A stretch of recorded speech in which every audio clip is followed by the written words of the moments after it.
Welcome! You have just tuned in to Awakening the Gift with psychic medium Montana Greene, igniting a stream of consciousness within you. Are you ready to feel more comfortable talking about and trusting your own intuition? You can learn to embrace your own natural and subtle abilities. The possibilities are limitless. Hi, I'm psychic medium Montana Greene, and together we will look at all of life, yourself, and your fellow living beings through an expanded spiritual lens by examining spirituality, mysticism, and metaphysics. Stay tuned for insights into the human energy field, spiritual principles, and tools on how to care for and utilize these for the highest and greatest good of humanity. Awakening to our spiritual gifts has never been more on time. Awakening to the Gift starts now.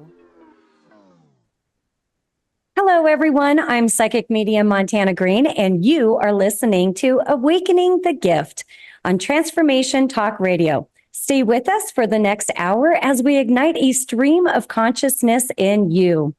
Each second and fourth Tuesday at 12 p.m. Pacific, we will have insightful conversations about spirituality, higher consciousness, and all things metaphysical, helping you to ignite a stream of consciousness. Today, I have fellow psychic medium, teacher, and healer, Gabriel Sereni with us. This episode is going to help you to better understand the nature of spirit guides and how they connect and work with us. Gabriel brings over 20 years of experience in higher consciousness, personal development, and holds multiple certifications, including spiritual energy healing, psychic mediumship, life purpose, and he has studied with many highly experienced teachers all over the world. He also holds a BA in both psychology and philosophy, and he brings together psychology, science, spirituality, parapsychology, and even history, along with his own ample personal experiences to help many connect with their own higher consciousness. Also, to help connect with the higher consciousness of the multiverse, please welcome Gabriel Sereni to Awakening the Gift. Hi, Gabe. Good to see you. Good to see you as well, Montana. It's lovely to be here. Thank you so much for having me.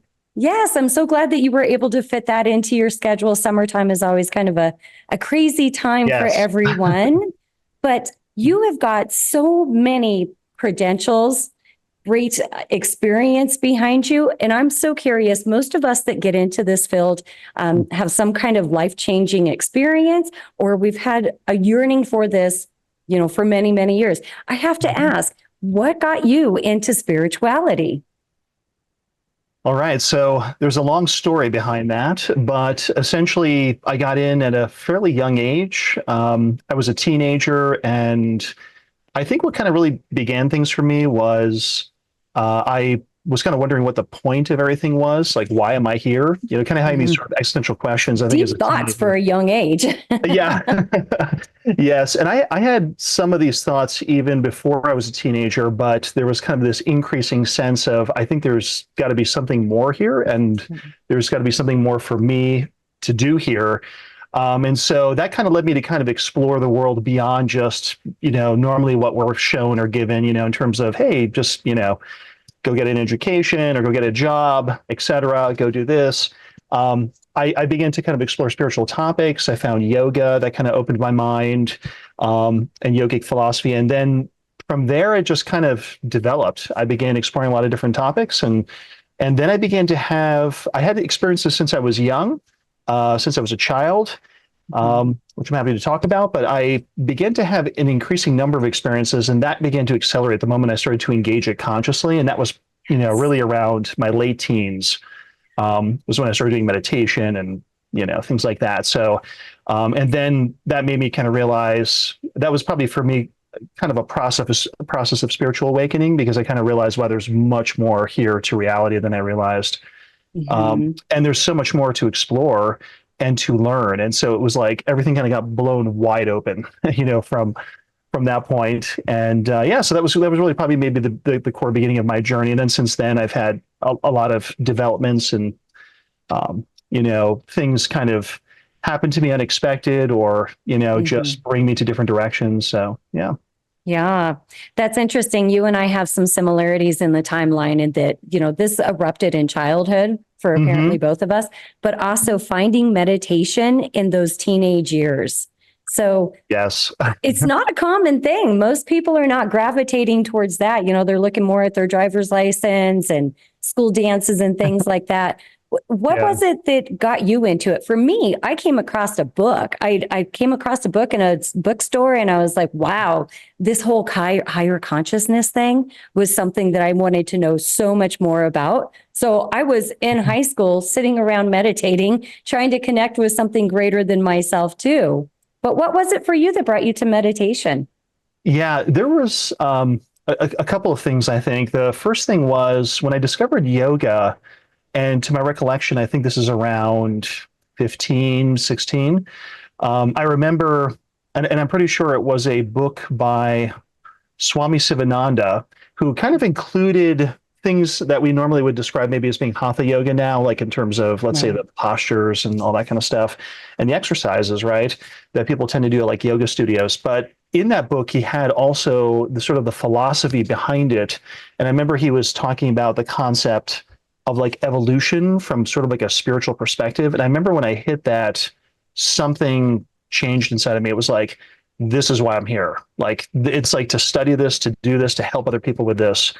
And so there was kind of a bit of an awakening there. And that made me want to kind of go deeper and also practice things like meditation and find ways of accessing my spiritual nature, or maybe the spiritual reality that's kind of being described by all these people throughout history, right? And so that was kind of a big thing. And then there were some other books along the way too, like James Redfield's book, The Sustain Prophecy, was a big thing. Oh, yes. For me. That kind of was part of another part of the awakening, perhaps around energy a little bit more so. But for me, those things kind of gave me the impetus to try to study meditation. And then I found things like mindfulness and stuff like that. So yeah, that's kind of what started it. And I think that motivation of trying to understand myself and also this spiritual reality, and how do I connect to the spirituality or other beings and things like this, right? So right. So you said something interesting that you would felt like there was a reason for you to do this, that you felt very drawn to understand higher consciousness, the multiverse, all of that. Do you remember approximately how old you were, or did it just kind of come about gradually?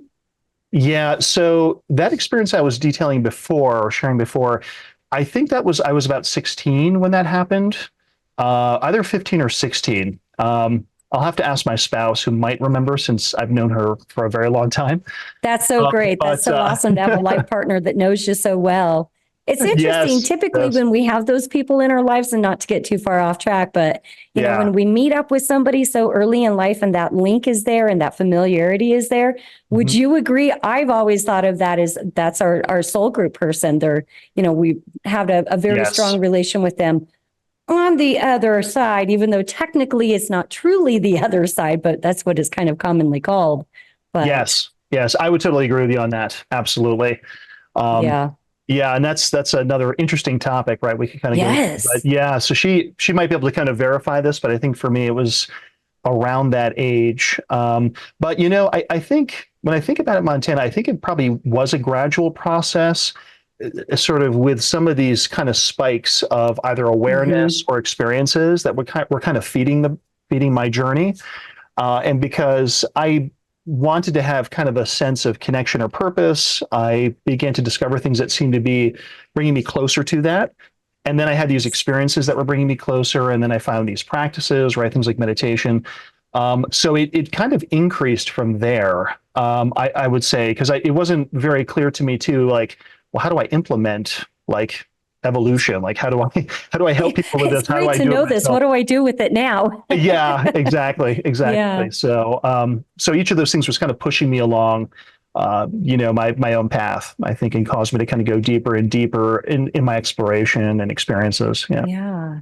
So it's interesting. A lot of people will comment that they had some kind of a challenging experience that kind of erupted that awakening. Was that true for you, or was was life going well Yeah, yeah. as well as it can for teenagers, right? Yeah. I think life was going well. I was experiencing things probably familiar to most teenagers. I mean, kind of, wondering about like, okay, like what am I going to do with my life? Or, wait a second, do I agree with my mom on this? Stuff like this. Mm-hmm. But I think it was relatively good. I think for me, it was probably that feeling of that kind of existential feeling of being kind of either lost or not clear. Yes. That for me was probably a big part of like the impetus. I would say a big part of the reason why I kept on searching and kind of.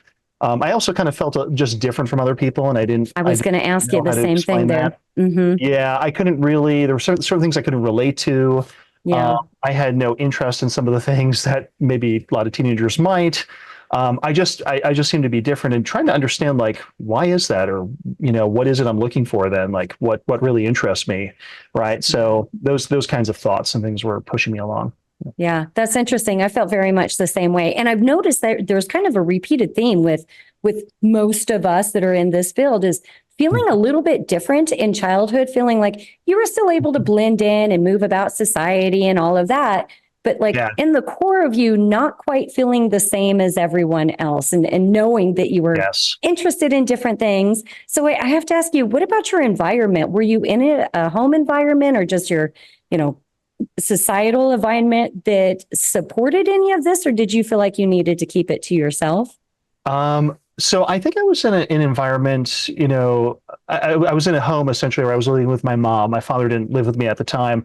I felt like the environment was supportive. There were some things I shared with my mother about experiences I had. I also found some friends that could kind of understand a little bit or had an interest, but I also had friends too that just thought this stuff is weird, right? So, why would you have an interest in this? Like, so I had, I would probably at that time be probably thought of as being kind of a nerd, what we might call a nerd at the time, because I, had an interest in also in intellectual topics. And so some of the people I hung out with were of that nature. And so I could kind of explore some things intellectually with them.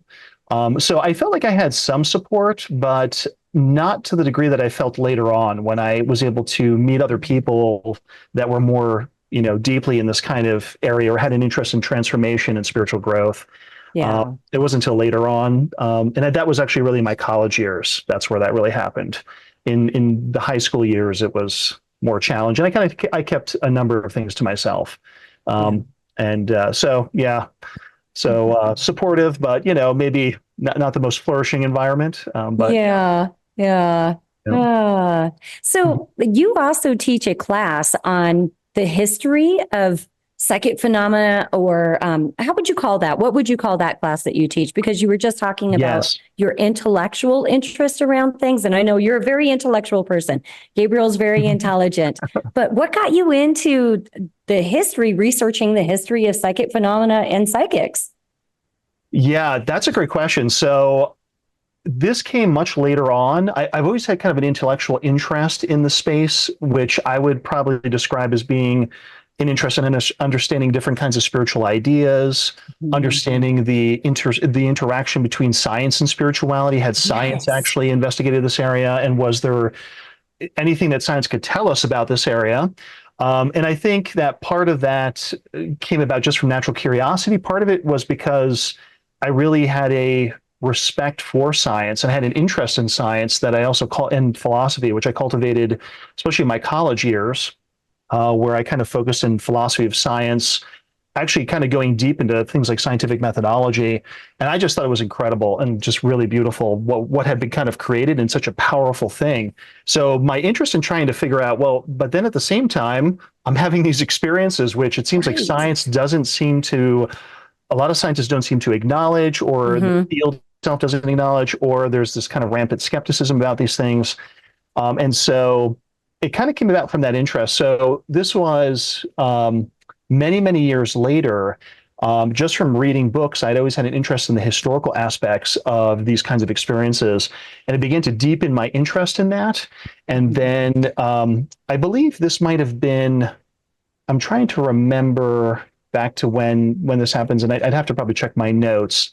But I would say, now at this point, it's like over 10 years ago, maybe like 12 or something like this. I decided to do some research just on the history of people's reported psychic phenomena, because I found that when I looked into this phenomenon, a lot of people have their own perspective, and the perspective seems to be based on either maybe the religion they were raised with, or their belief system, or the country they grew up in. And so there's kind of like an anthropologist in me, so to speak, that was interested in understanding how can we separate some of that from the actual experiences themselves. And I think for me to understand what's really going on, we'd have to look at those elements. So that led me to do the research and create a history course. And and then I created what ended up becoming, I think, a 10 and then eventually a 12-hour course, kind of ranging everything, from the ancient period all the way up to modern history. And then you find there's a huge amount of accounts throughout human history. I mean, this stuff is, none of it's new. None of it is new. Not at all. Not at all. In fact, if anything, the evidence that these experiences occur, whether we want to call them altered states, or I would probably kind of put them in the category of psychic and spiritual experiences. The fact that they do occur, that is so well documented. I mean, there's just an overwhelming amount of evidence. We have, everything from, priests of ancient Egypt to like scientists in the 1700s, to all kinds of people that had these kinds of experiences. Unfortunately, probably also a lot of lost records there, because being a kind of, in some cases, unknown phenomena, or sometimes a threatening phenomena to like religious authorities. Right. Sometimes people's reports of these experiences, whether filtered or just simply repressed. And so unfortunately that is the case, but there is still a lot there, and it's really fascinating. Yeah. Well, we need to take a break, but you are listening to Awakening the Gift with psychic medium Montana Greene. And today our special guest is Gabriel Sereni. And we will be back in just a moment. We're going to pick up a little bit more about the history of psychic phenomena and spirit guides. Thank you for being with us, and we'll be right back.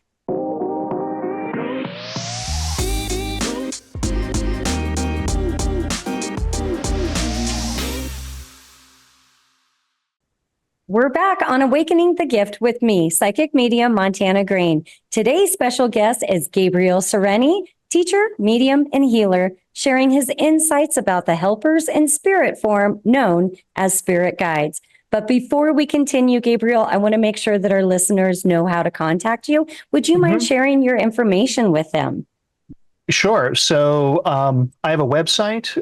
That's one way of reaching me, and probably one of the best ways. So that is GabrielSereni.com. And so just www.gabrielsereni.com. And on there, I have a contact form you can go to if you want to reach me. And then you can also find out more information about courses and things like that. It's currently being updated, so you might see some new things in the next week, most likely. Oh, great.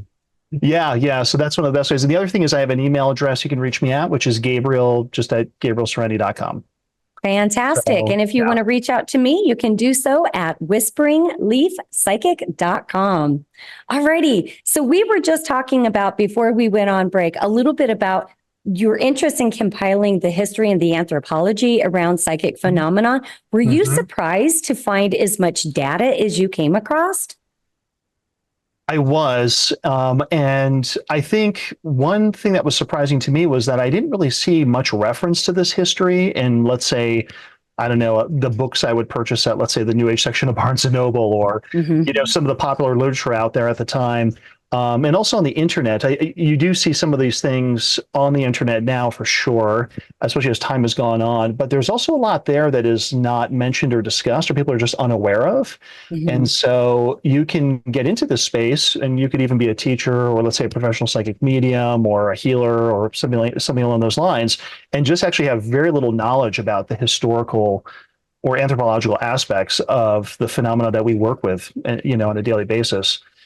So that was a little surprising to me. But I also, I realized too, I mean, it's not, we don't go to high school and get a history class on the history of psychic and spiritual phenomena. So in one way, maybe it's not surprising. So yeah. Was it difficult for you to find the information? In some cases, yes. I had some interesting experiences, though, where when I originally did my history research, and I was compiling information for the course I was working on.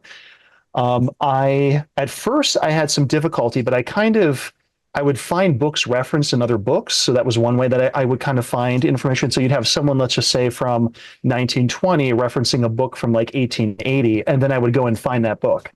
But I also had a lot of synchronicities occur during that process. And there was, I definitely had an interaction with spirit guides that were helping me with that kind of historical research, which is the part that I don't talk about as much, but was definitely there. This is like opening a book to just the page, let's say out of an entire biography where a person reported a spiritual experience. And I just got lucky and just, hit this page out of the hundreds of pages. There were a lot of moments like that I had. And so I felt very much supported and guided by spirit guides in my process of doing that research. And it felt to me like it was important to get some of that information out there. Yeah. So when you were being guided through synchronistic events and just sensing guides, I really want to ask you, and we've talked a little bit about this off air. Yeah. The visceral feeling when guides are near you, when they're kind of interacting with you. Yeah. What does that feel like for you? I know for me, it's typically, I'll feel almost like a rush of energy. It's almost like an upliftment, as well as I feel so much on my left side, but that also, can change versus what direction they're coming from and talking with. But what has it been like for you? Yeah. So this is a great question. So, I definitely have. So first off, one of the main ways I perceive guides is through that kind of bodily or kinesthetic sense, perhaps we want to call it. So I will feel like when someone says, "Hey, I feel a presence," right? They might feel like there's another energy near them or blended with them, or they might just feel as if there's a physical presence in their vicinity, even if they don't see it. And so that's one of the main ways in which I perceive guides. And so there's that. I've also had instances where I'll just notice a change in my energy. So let's just say my energy state is kind of has a medium point like this. And then when I'm connected to a guide, it'll change, but it'll change in a way that's different than other interactions I might have. Like let's say with physical people, or I'm connected to some information on the internet. And I've learned to identify when that happens, that there's the presence of a spirit guide with me or near me, let's just say. I've also had other ways of kind of perceiving them too. I mean, sometimes it can be more telepathic. Yes. Of course, and then like in psychic mediumship sessions, like, I may sense their presence, like we're talking about before. But I've also had guides that were more subtle in that regard. But then I was kind of getting more of a telepathic communication, let's say, or there was maybe more clairaudience, or let's say like psychic hearing of some sort, or just kind of a knowing that was coming to me. So it's usually a matter of piecing together those perceptions to kind of know, okay, there's a guide with me, and it seems like the guide's energies are like this, or they're trying to communicate this, or that sort of thing. So yeah, so it's kind of like a construction process. I think it definitely is. Yeah, it's kind of bringing all this information from various different mediums, which whether it's sight or, feelings, visually also. But you really are having, or we, when we're working, really are having to put this all together. I will definitely say I was able to sense my guides pretty young as a kid. I'm curious, you talked about having guides assist you to finding just that right page in those books to do some research. Yeah. What was your earliest recollection of having a guide interact with you? And I do just want to say this, our guides are very different than just other disembodied spirits that are kind of roaming around freely, or Grandma Betty, because sometimes our loved ones that have passed away are not actually our guides. They can serve a role that is much like guiding, but not technically our guides. But it's a very long way to pose that question to you. But how young were you when you first sensed it? Yeah, so I remember being like fairly young. Like we're talking about maybe 4 or 5, or kind of like the earliest memories.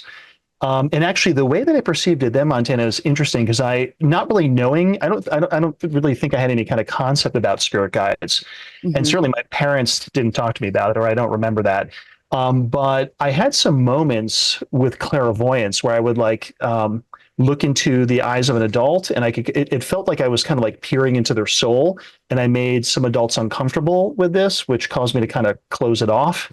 But when that would happen, sometimes I'd feel like a sense of presence, or what I thought was another maybe part of my own mind. Like it wasn't Uh-huh. like I wasn't really clear that it was maybe another being that was there that was potentially helping me or maybe giving me some information or supporting me. But now in retrospect, I'm pretty sure I was perceiving guides at that age. I just didn't know what they were. Yeah. Who And it was does kind of, it 4 or 5 years old? yeah, exactly. And you're just, the way I experienced it was more as like a mental thing more than Hmm. anything else. It was kind of like, oh, like that sense of presence. I had a very rudimentary sense of presence other than Yeah. myself then. But yeah, it's interesting to think back about this. Yeah. It's funny. I remember being really young and being visited by, well, it was a great grandmother that Mhm. I never got to meet because they passed away like literally while I was an infant. But I remember being visited by several, but feeling so calm about it, feeling very, very like safe. And Mhm. then when I was, gosh, I want to say, well, I had to have been about 5 because it also coincided with a big family event. We'll just say that. But Mhm. I had a guide that came in and was like, everything's going to be okay. Everything's going to be okay. And it's really interesting how when our guides come to us, it is always with a feeling of like peace. Where Yep. if it's truly a guide, you're never going to feel fear. You're not going to feel any kind of like, ooh, heebie-jeebies in the tummy kind of thing. Even if you're in the middle of a very, chaotic situation, their energy when they interact with you always feels very calm. Would you agree?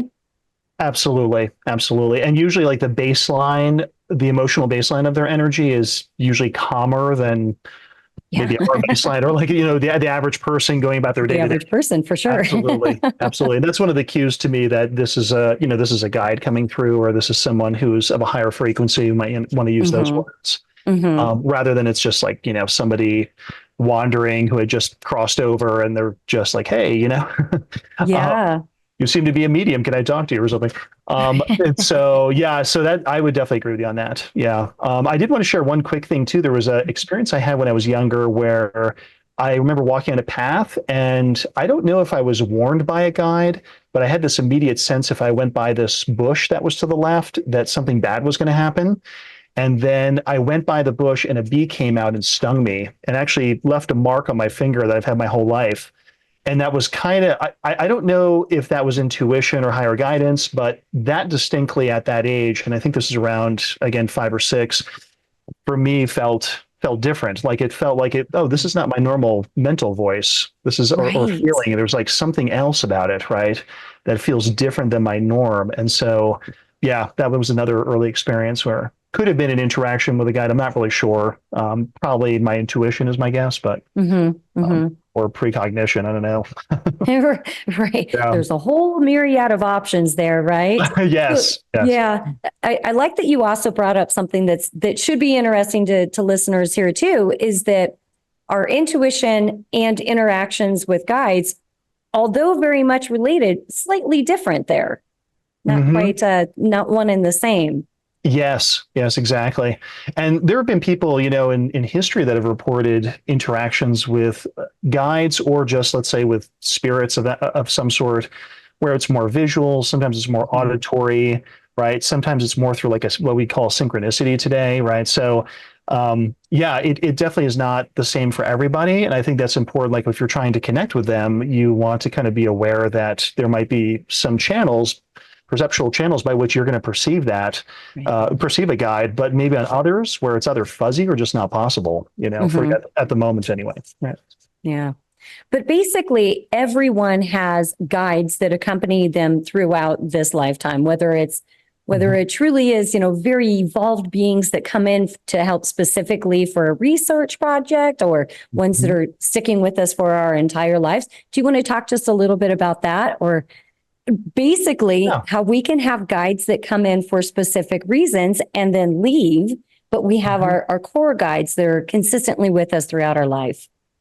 Yes, and that seems to be something that concurs with the experience of many, many people, certainly many psychic mediums that I've spoken to, but also when you look at some of the experiences of people in history, it seems that there is a continuity to these guys. It's not like we're meeting somebody and they're like gone in a month and we never see them. And this is just the way it always is.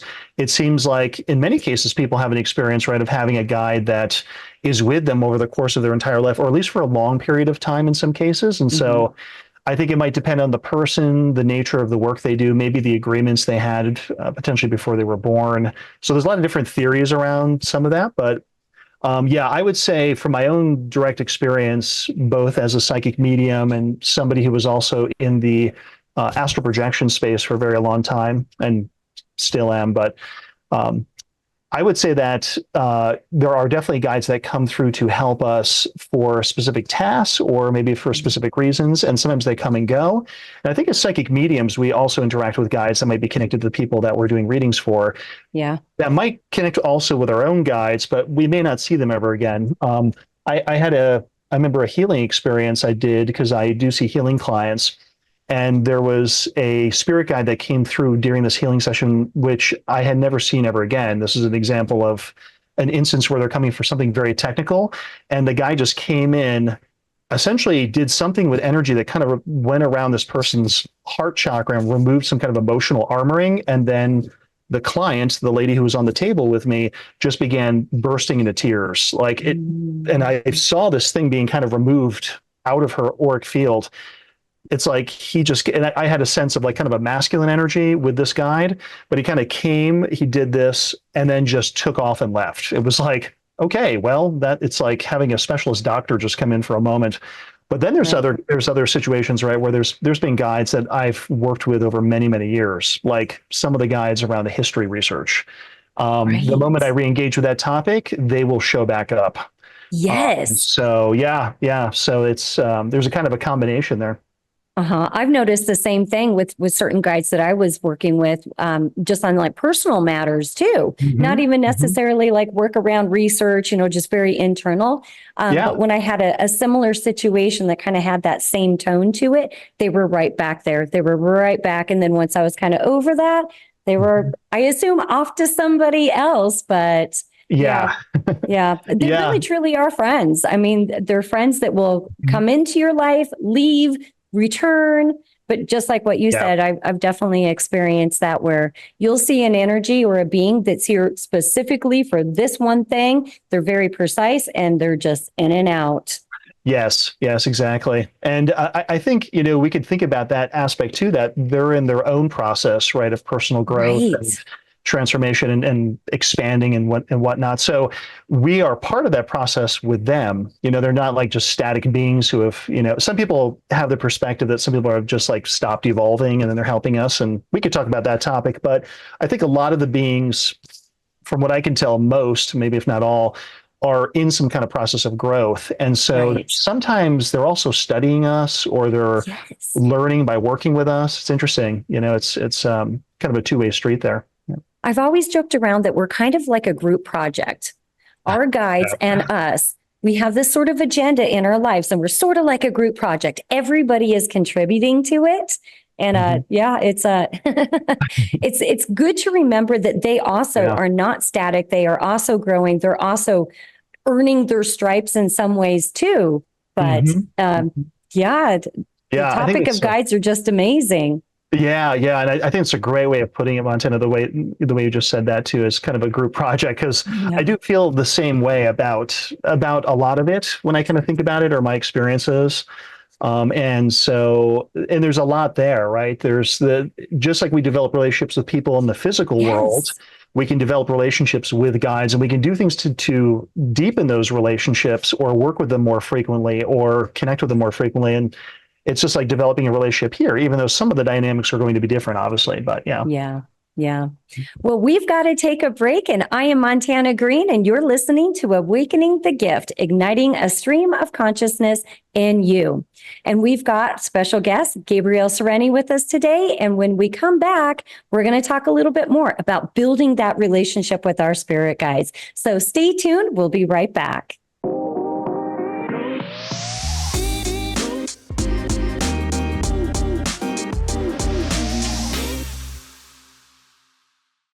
We're back on Awakening the Gift with me, psychic medium Montana Greene, and our special guest today is Gabriel Sereni, and we are talking about spirit guides and building that relationship with them. But again, before we get going, Gabriel, would you remind our listeners one more time, how can they find you? Sure. So they can reach me either through email at gabriel@gabrielsereni.com, or that you can go to my website, which is just www.gabrielsereni.com. Great. And again, to reach out to me, you can do so at my website at whisperingleafpsychic.com. All right, building the relationship with our spirit guides. So our spirit guides, in my estimation, are very much just like relationships with anybody else. The more that you invest in it, a little bit more that you get back. Would you agree? Absolutely. 100%. Yeah. Yeah. Yeah. I can maybe say a couple of things about that, which I think is, they obviously have their own intention, right? And their own perhaps agenda, in the sense that they're trying to, come through and do something, or they want to help us or people or humanity or some area, of the planet, for example. And so when we engage in that, we're essentially, it's a little bit like making a handshake. You're sort of engaging in that same aligned activity, and now there's a vested interest to develop a relationship there. That's one way of looking at it, right? So, definitely. And they can be so helpful for us. And again, everybody's got their own guides. And just because you and I are professional psychic mediums does not mean that we are the only ones that have guides that come in to help specifically during a specific time of life or a specific goal or agenda, but all people do. What would be your best suggestion to help people build their relationship with their own spirit guides? So this is going to depend on where the person is in their process. So if you feel like you've never had any kind of contact with a spirit guide, then you'll be in a little bit of a different situation than somebody who maybe has had contact and they're just trying to deepen that contact, right? So I think that, so first off, for people, especially people who have felt like they've never experienced a connection with a spirit guide, or maybe they've had, a few one-off experiences, I think there's a few general tips for that. One is utilizing meditation. I think this is a very powerful tool, and I think it's just a must in either some way, shape, or form, because you can use guided meditations that kind of help you to connect to spirit guides. But people can connect with spirit guides in other forms of meditation, even like just general mindfulness. And part of that process involves just quieting down the mind, right? And kind of bringing that, slowing that down a bit in terms of the mental chatter, and being able to become more aware of our thoughts and perceiving, when a thought is kind of coming to us, and how they might feel different or they might appear different. And then from there, kind of differentiating when we might be getting information, let's say on another channel. But this goes for other aspects of perception too. So I'm going to feel a certain way when I'm meditating on my own, but then also as my mind is more quiet, more attentive, I might notice that all of a sudden my feeling, my emotional state changes, or my sense of, presence or something near me changes, right? So those would be examples of things you can look for in meditation when you have an experience like that happening. But I think the intent is important too. Absolutely. Like putting your intention out there that you want to make contact, or you want to develop, a relationship with your guides. So that's really, really important. I have some other thoughts on this. It's a big topic. I don't know if it's a very big topic. Yes, it is. Yeah. But I would agree that meditation is just a foundational thing, and very important to be able to calm your own mind, but to expand your awareness of what is going on outside of you. Additionally, intention. Intention is something that we need in every aspect of life. Absolutely. Absolutely. Yeah, I totally agree. Yep.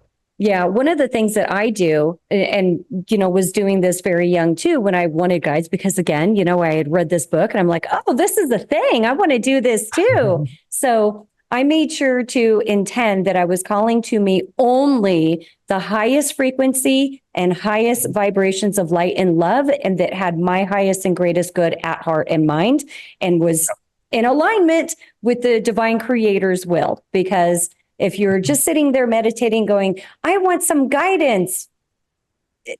Yes. There's better boundaries to have in place with that, for sure. Absolutely, absolutely. That was going to be like my next point. I'm totally in agreement with you on this one, Tim, and I think it's very important. So Yeah. some people might describe this as like raising your frequency, right? Or Hmm. some people might describe it as like setting the proper mindset or something. But I kind of look at it energetically, and I do think it's very important to if you're going to either increase your chances or if you want to just develop the relationship with your Hmm. guides, is to put energy and effort into that so that you're aligning with your highest intent, your greatest sense of humanity, ethics, just kind of like connecting to whatever for you within your spirituality connects you to kind of the highest state of being that you can kind of get to. Because that's going to be different for different people, right? So It some people certainly might will. engage in prayer, some people might do something specific in meditation, and I think sometimes even just, you can focus on a specific idea that's very powerful and resonant for you, or an experience, even connecting to your past spiritual experiences can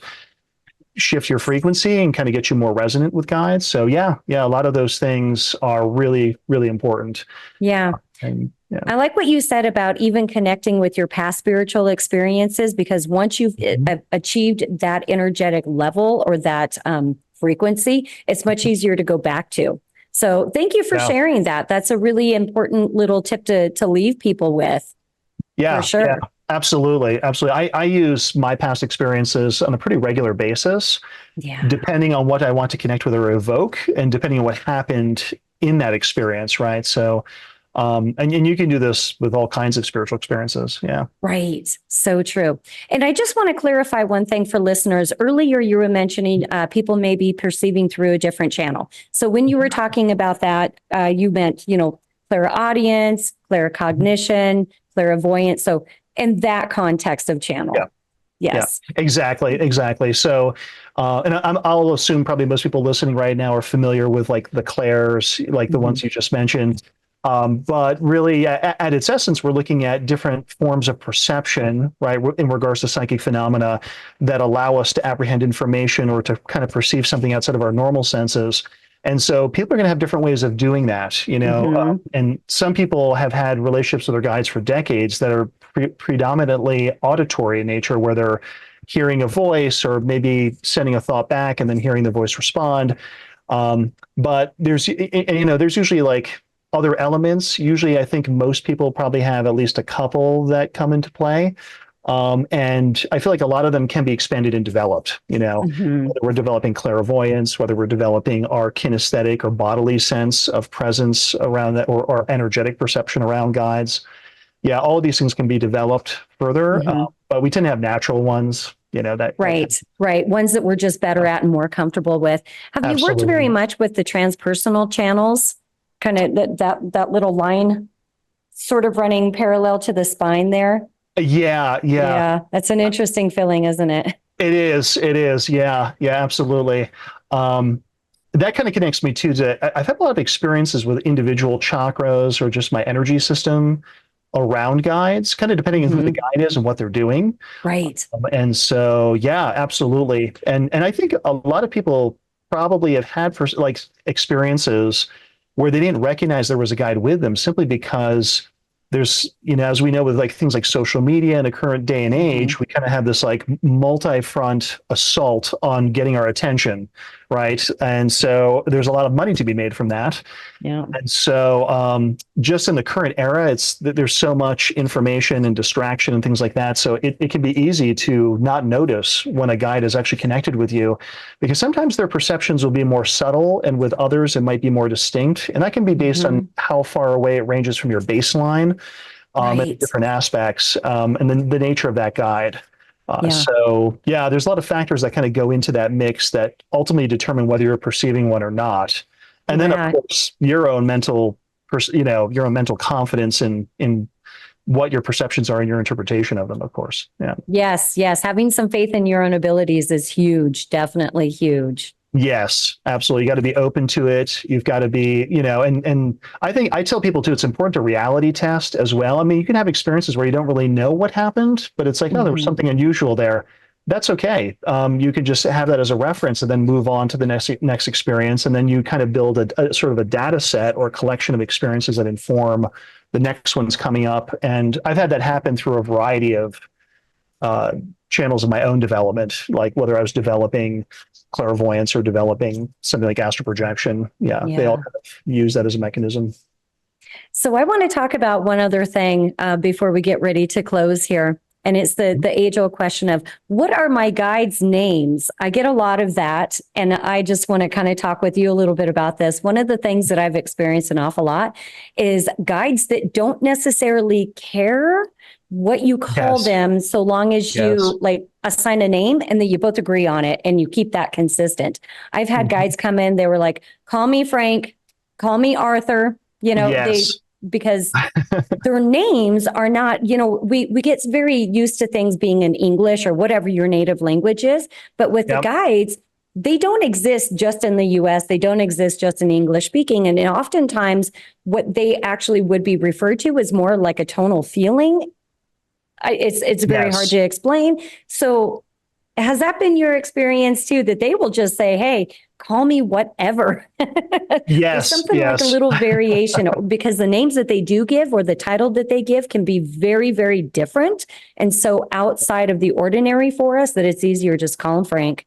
Yes, yes, I totally agree with you, Montana, and that has been my experience. I have found some of the guides like I've worked with in a more long-term basis have not provided me with names. I also don't, I think in the beginning I was kind of looking for names, but I just got used to the fact that they weren't immediately given. And they have, when you connect with the guides, at least for me, they have kind of an energy signature to them. Yes. And I'll recognize them immediately. And that's all that's really needed. And I can use that That's to also all that's really evoke needed. or, establish the connection. I think with the names, there's a couple things I want to just say there, which is I tend to find people who have crossed over, who are coming through, let's say in a psychic mediumship session, they might be more likely to give names, like if I'm doing evidential mediumship. But in that case, it also serves a kind of purpose, right? Where the client may have uncertainty and it's like, well, who is this really coming through? And I'm not sure if, I feel like this is my relative, right? So there's a reason in that moment for them to provide names. And also those beings are people that are usually were more recently, let's say, in the physical dimension. And so they might come through with a name also because of that aspect. But I think it's important to kind of be careful, like as you have guides, not to necessarily put your own labels and kind of framework over them. So you have to be kind of careful where you're coming from. Because I do think, I don't know, my own research, I find people will sometimes, especially with things like, with beings like ascended masters or maybe potentially gods, some people report perceiving a god. Let's take like, the Egyptian god Isis or something. I think in those cases, although I'm not necessarily denying the existence of these kinds of beings, but it's possible for people to sort of psychologically and emotionally be comfortable with the relationship or to explain it, will want to put a label onto that or want to put a name onto it. And so I think we have to be kind of cautious about that.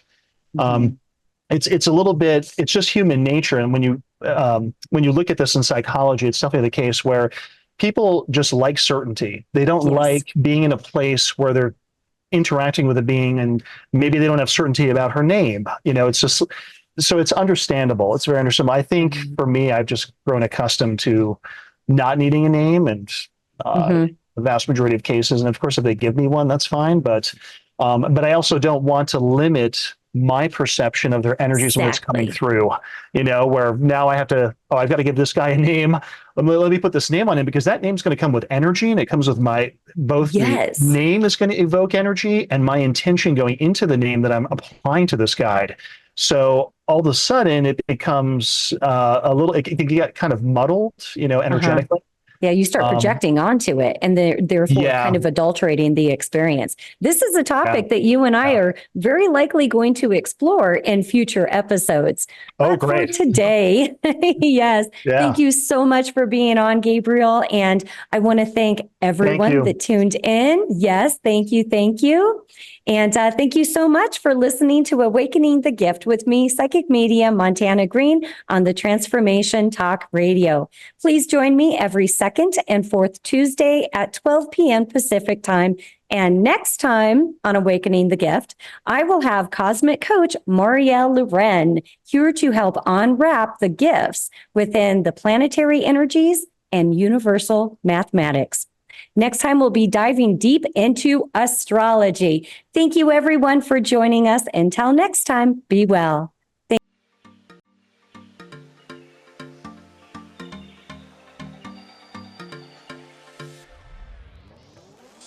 You have been listening to Awakening the Gift with psychic medium Montana Greene, igniting a stream of consciousness within you. To find out more of what is needed to shift your consciousness above the ordinary, tune in to Transformation Talk Radio every second and fourth Tuesday at 12 p.m. Pacific. Each show we examine spirituality, mysticism, and metaphysics, along with the tools to help us achieve our life's missions. To connect with me, visit whisperingleafpsychic.com.